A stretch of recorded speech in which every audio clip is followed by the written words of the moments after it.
Cyberspace, the final frontier. These are the ramblings of the critic, the comic archivist. His continuing mission, to explore strange new comics, to seek out new comics and new comicizations, to boldly go where probably dozens, if not hundreds, have gone before.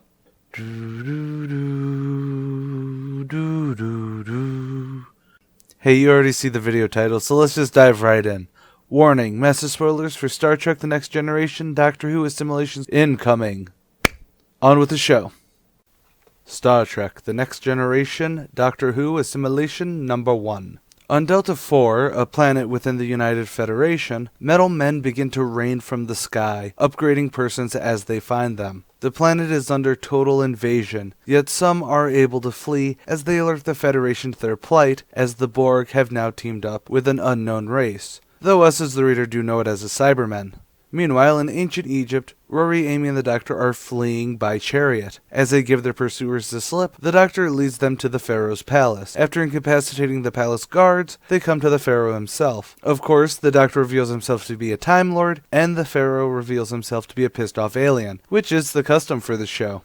But the Doctor pulls out an interdimension prison cell crystal and gets the alien back into the box. However, later aboard the TARDIS, when Rory hands the rock back to the Doctor has a vision of the Borg and Cybermen working together. Quickly, he goes to the controls and they warp to San Francisco 1941. They enter a local drinking establishment where the Doctor instantly notices an android in a pinstripe suit. Us as the readers see that this is Data from Star Trek. And that's where the first issue wraps up. For any of you who don't know what Doctor Who is, I'm just going to say that it's a long-running British sci-fi show about traveling through time and space with an alien who can basically magic his way out of anything. Which pairs really well with Star Trek, the American sci-fi show about traveling through space and sometimes time, with many different aliens who all seem to be able to magic their way out of anything. Unless it's a movie, and then they still can magic their way out of it, but their ship will blow up at least once.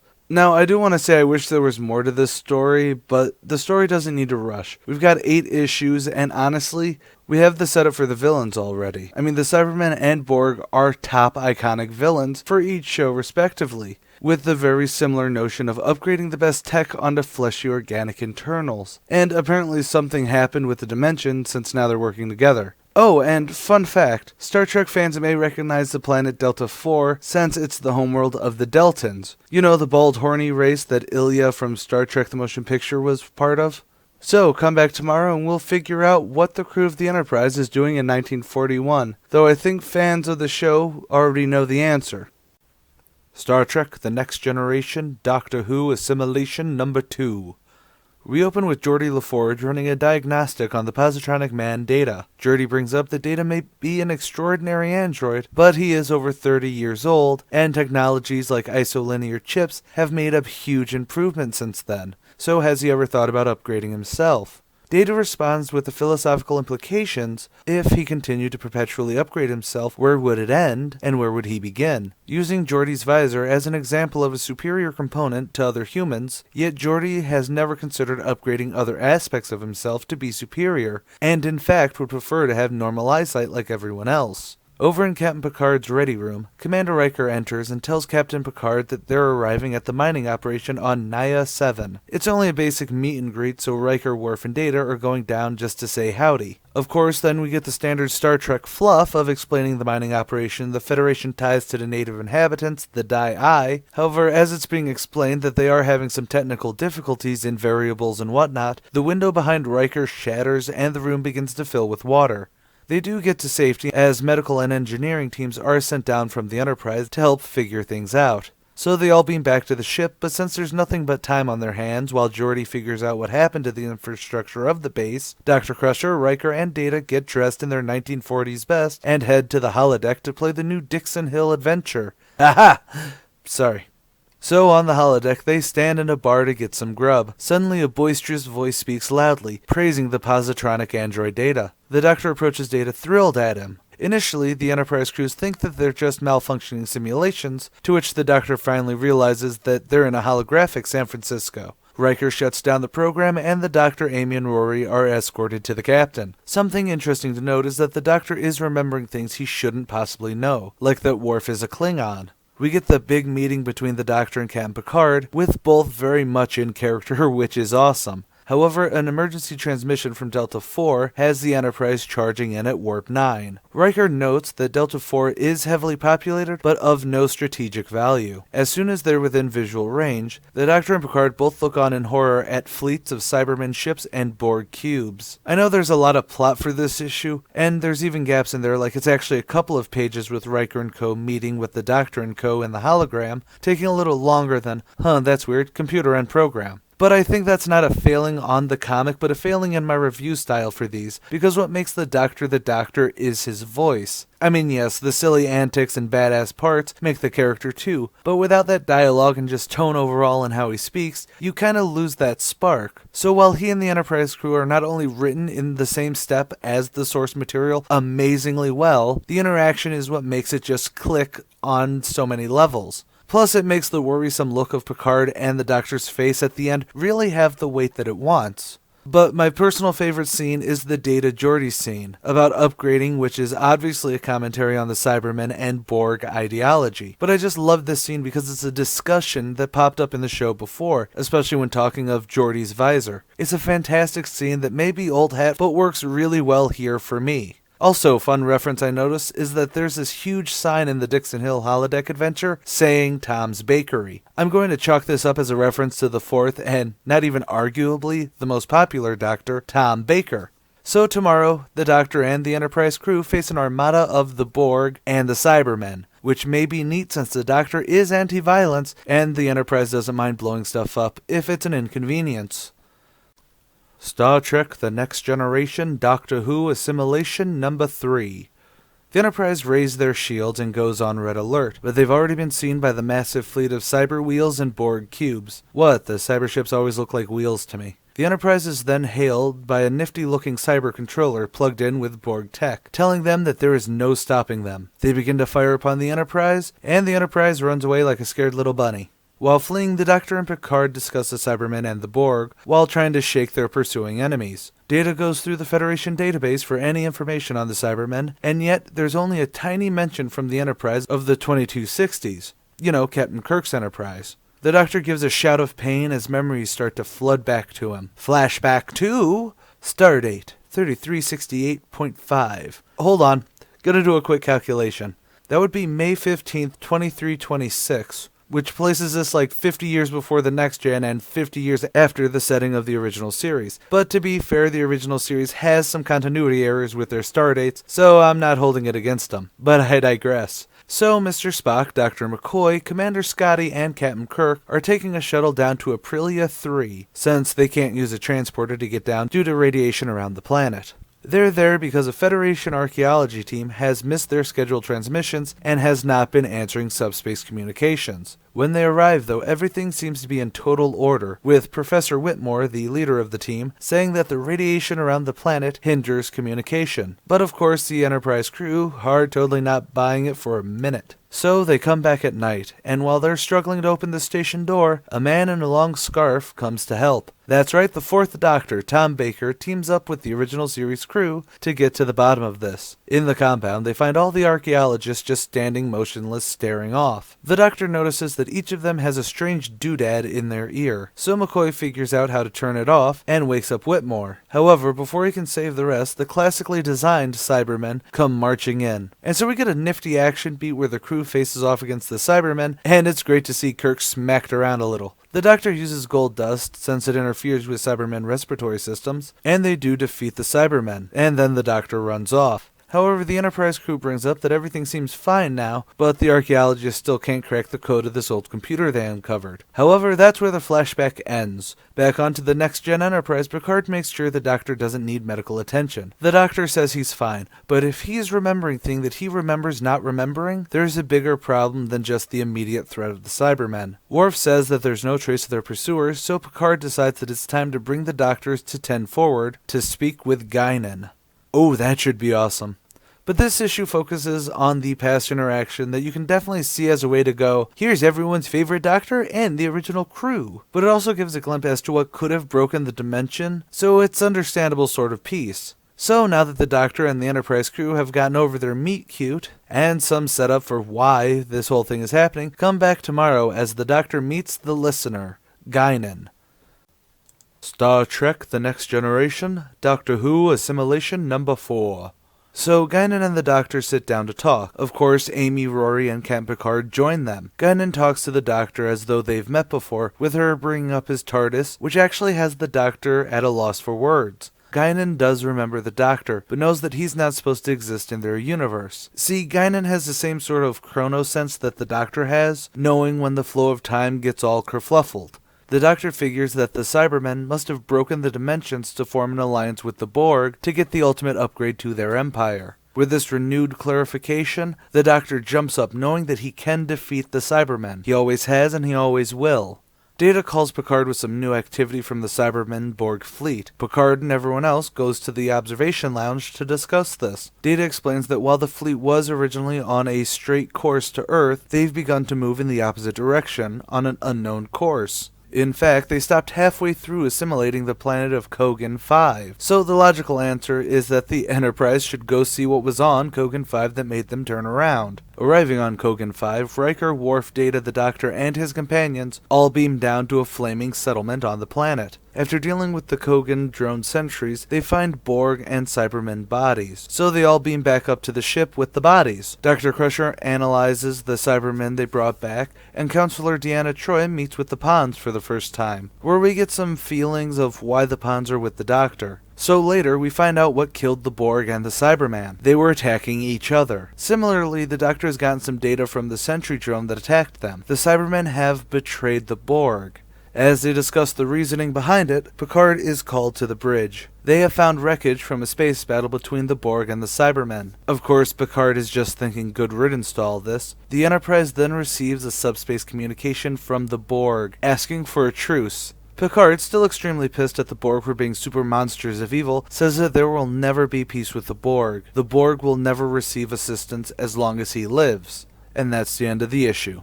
I just realized that I think every commanding officer in Star Trek history has been bigoted in some form. I mean, you have Captain Archer, who hated the Vulcans for not aiding humanity's growth, and generally being holier-than-thou dicks. Captain Kirk was anti-Klingon, granted that was after killing his son and everything that went on during the original series. Captain Picard hates the Borg for kidnapping him and making him Locutus, and then enacting the whole Wolf 359 thing. That actually feeds into Sisko's hate, which is toward the Borg for killing his wife at Wolf 359, but he also blames Jean-Luc Picard, since he was the lead Borg guy there. And Catherine Janeway, who... Okay, so I remember some minor worries about the Maquis and her own dealings with the Borg, but never on the same scale as the others. So maybe she's the odd duck out on that. Granted, if you took away her coffee, she'd probably kill you, so give that for what it is. Wow, that joke is probably only known by people who've seen Voyager. So now, after the Borg have outlived their usefulness to the Cybermen, they've become enemies. Come back tomorrow to see if the enemy of their enemy will truly become their friend.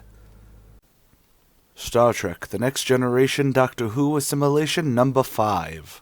So we open with the Doctor trying to reason with Picard that if the Borg are willing to fight the Cybermen, they should at least be listened to. But of course, Picard is having none of that. He's ready to sit back and watch them destroy each other. Guinan, however, comes in to try and reason out the situation. So she tells the tale of why Picard hates the Borg so much to the Doctor. For those not in the know, Picard was kidnapped and assimilated into the Borg collective, and then given the name Locutus of Borg. Using his knowledge, they decimated the Federation at the Battle of Wolf 359, but he was saved by Worf and Data, also blowing up that particular Borg cube that was heading to Earth, and free Picard from the Borg control. The Doctor gives his deepest sympathies, and then goes on to explain who the Cybermen are. However, though Guinan and the Doctor both try to get Picard to change his mind, he still has the course set for Earth, much to the Doctor's annoyance. Over in the medical bay, Rory and Dr. Crusher are talking about medical practices of the 24th century. What with him being a ward nurse and all when he's not being dragged around by the short hairs thanks to his wife. The Doctor comes in ready to leave and figure a way to stop the Cybermen by himself, but Counselor Troi gives her opinion, thinking that maybe the Doctor isn't the right person to talk to Picard about this.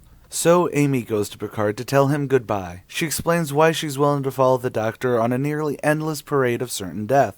But the Doctor wants to do one more thing to sway Picard. Camp Picard goes to the holodeck to meet with the Doctor, Amy, and Rory. However, Amy and Rory wait outside the TARDIS as the Doctor brings Picard in. Of course, Picard pulls that "it's big on the inside" thing. Yes, I know my Patrick Stewart always sounds a bit like Sean Connery. Anyways, the TARDIS does its thing, and the Doctor tells Picard to open the door. They're 50 years into the future, floating above the planet Okonos, the homeworld of the Klingons, totally subjugated by the Cybermen. They then travel 30 years later. The world of Rexicorcofalapatorius, and no, I didn't spell that right in the script, has fallen. 30 years later, the Vulcan homeworld. 25 years later, the Jadoon. 40 years later, though they fought valiantly, the last bastion of free humanity falls as Earth is subjugated. Now Picard sees the ultimate ramifications of his own bias. And to really hammer it home, the Doctor tells Picard that they need to help the Borg not because it will save their universes, but because it's what makes them better than their enemies. Picard concedes, and they're ready to meet with the Borg. Actually, I got into a discussion about this issue specifically when a friend of mine found out that I was doing this series. This issue is all about showing Picard the ramifications of his justified hate. My friend tries to go into how this is a stupid issue because it totally makes Picard seem like some super douche who wouldn't care about a legitimate threat to humanity because of his own petty views on the Borg. But to me, it's sort of an understandable thing. I mean, there's a parallel between what happened to Picard and being forced into doing something, well, yes, it is compared to enslavement in this comic. There's also something that I'm not really going to get into that it's easily compared to. So, while it is an understandable hatred, it does need to be shown the big picture to really get over it. It makes sense to me. Should it have been a full issue, though? I honestly totally think so. This issue is basically a discussion about overcoming your own bias, no matter how founded they may be, to better the whole. So come back tomorrow as Picard meets with his own devils for a greater good. Star Trek The Next Generation Doctor Who Assimilation number 6. On a desolate rock in space, Picard, with Worf, Data, and Riker, plus the Doctor, Amy, and Rory, beam down to meet with the Borg. Here's a really good back and forth between the Borg and Picard about why they should be trusted. The Borg give the obvious answer. Their only reason to exist is to assimilate and expand. The Cybermen hinder that, so it is mutually beneficial for them to not betray the Enterprise. A Borg drone will be assigned to assist the Enterprise, even taking away all the parts that would make assimilation possible. Upon seeing this drone, however, Riker gets angry, ready to attack. He knew the man before he was assimilated, to which the Borg also replied, very logically, they assumed using a drone of someone who was familiar with the crew would help with their partnership. Beaming back on board, Picard starts to grill the drone about what exactly happened between the Borg and Cybermen. And now we get the exposition drop about everything.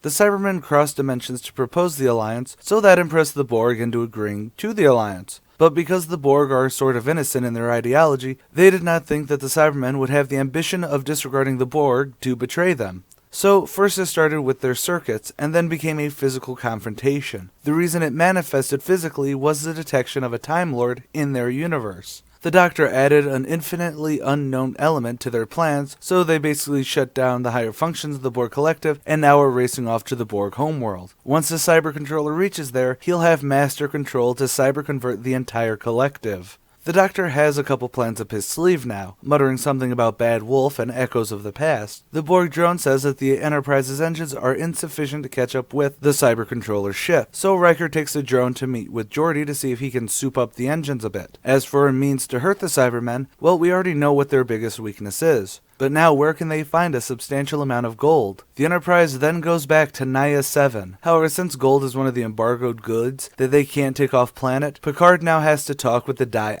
and convince them to give them their giant supply of gold. See, the Dai have an economy based on gold standard. I assume it's a 1-1 thing more than what the US has right now. But the Doctor does his thing and gets the Dai to agree. Later, the Doctor rushes into the TARDIS. He's going back to the massacre of Wolf 359. Only the Pawns come with him, though. And as they search through the Borg cube, they run face to face with Locutus of Borg. A ton of stuff happens this issue, but for the most part it was a plotty issue, with some great character moments such as Riker getting pissed that he knew the man behind the Borg drone, or when the Doctor does his doctory thing talking to the Dai to agree to working with the Federation. It's all laid out and there's not really like an extra step of analysis in this, so let's just rush to tomorrow with the second to last issue.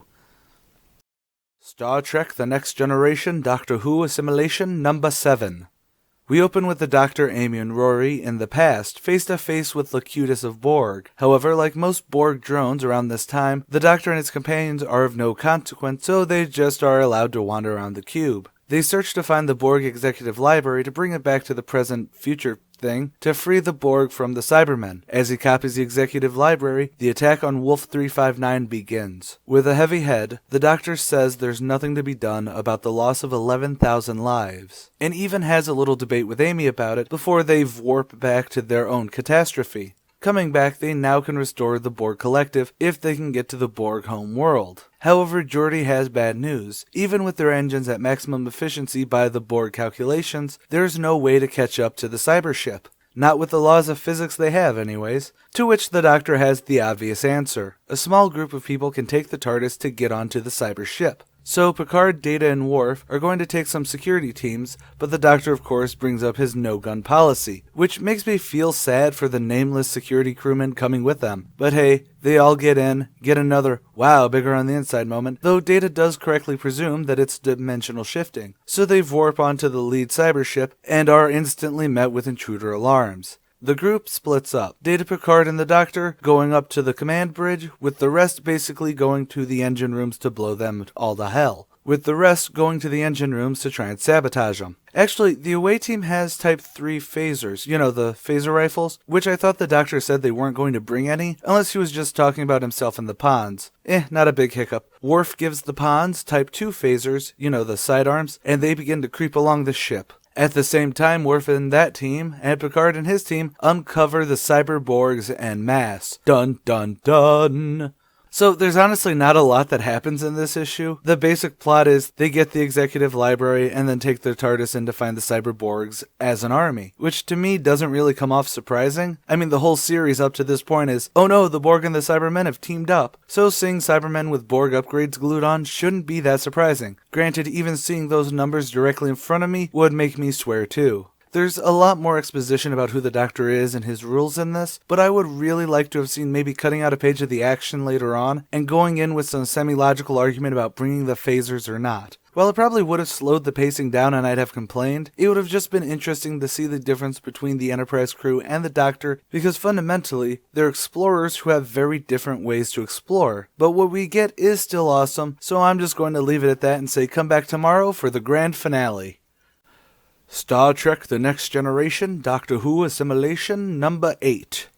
Worf, Rory, Amy, and fodder officers are at the engine room, hiding from the Cyberborgs. Their mission is to sabotage the engines, so they sort of just run in and start shooting, hoping for the best. Well, they succeed. Although over with Picard, Data, and the Doctor, the sabotage sorts of gives them a bit of a problem, as all the Cyberborgs between them and the command bridge awake to capture them. But before they can be taken to the bridge or killed or whatever, the Enterprise finally reaches the ship, dousing it with golden-fused particle beams, which clears the ship, at least for now, of the Cybermen, so the Doctor, Picard, and Data can reach the bridge. The Doctor gloats and mocks the Cyber Controller, while the Cyber Controller says that the Cybermen have won, and the Doctor can never trouble them again. How? Well, of course, the Cyber Controller gets up and starts trying to smash puny Time Lord. But he leaps into the arms of their friendly Borg drone and Data, giving the Doctor time to use the Cyber Controller's link to all the other Cybermen and the Borg Collective to re-upload the Borg Executive Library. Yay, we won! The Borg then set all Cybermen ships to self-destruct in 5 minutes. Don't worry, nothing of note actually happens here, as everyone gets back to the TARDIS relatively quickly.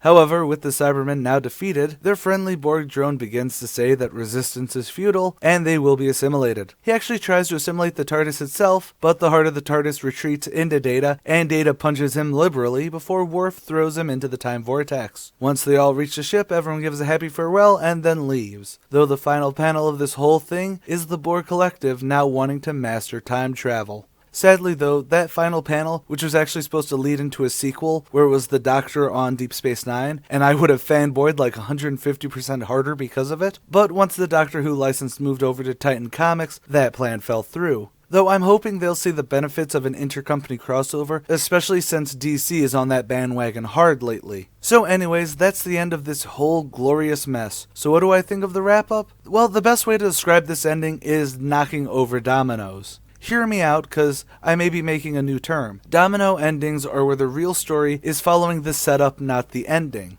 When setting up a trail of dominoes, you can keep it simple, or you can have it be some sort of elaborate and exquisite ones you can view online or have done yourself at home. As soon as you start to knock them down, you already know that the ending will be them all knocked down, but the thrill in it is having set them up properly. The ending will just be satisfying without being super awesome. You'll talk about how that epic bridge you made worked perfectly, or that you were surprised that the House of Card trick worked to continue the combo, but never go, and the best part was batting cleanup. It's the journey, not the destination, is what I'm getting at. So it is a good wrap-up, but the real meat is pretty much every issue before this, basically.